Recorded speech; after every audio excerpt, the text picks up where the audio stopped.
Now in this method, we're assuming that you're using a version of Windows where OOBE doesn't work anymore. But before I show you that, let me show you what it does in version 25H2. So in this version, if I open up a command prompt, if I go to OOBE, there's a file here called bypassnro.cmd. So if I open that up in Notepad, you'll notice basically what this is a little script. So echo off just means that the output is not shown on screen when the batch script is running. They are adding an entry to the registry. So they are going to HKey local machine, software, Microsoft Windows, current version, OOBE, and then they're adding this option to the registry. And then they are rebooting the computer. So all I've done now is I've saved that to a USB drive. Now, on this new version of Windows, if I go to OOBE and then try and look for that bypassnro script, it doesn't exist. So bypassnro file isn't there. If I press backspace and try and tab it, notice that doesn't work. Whereas in previous versions of Windows, if I just type bypass and press tab,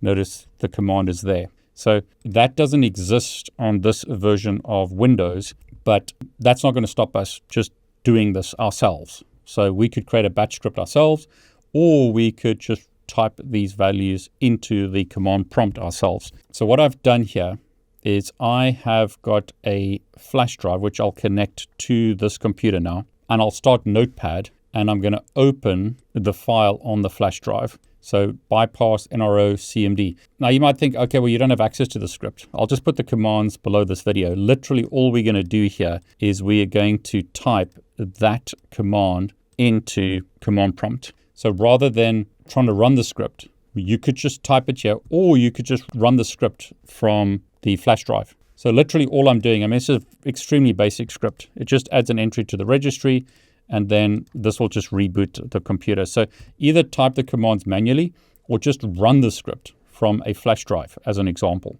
So if you've got the script on a flash drive, you could simply plug it in and run the batch script from a flash drive if you preferred. Here I just manually copied it into command prompt. Now one thing to note is you need to be disconnected from the internet. So what I'm going to do is open up a command prompt again, and I'm going to type ncpa-cpl so that I can disable my network adapter. So because I'm using a VM here, I see Ethernet 0, you might have a wireless adapter. So I'm going to disable the adapters there and then just re-enable them once Windows is back. So just disable all network adapters.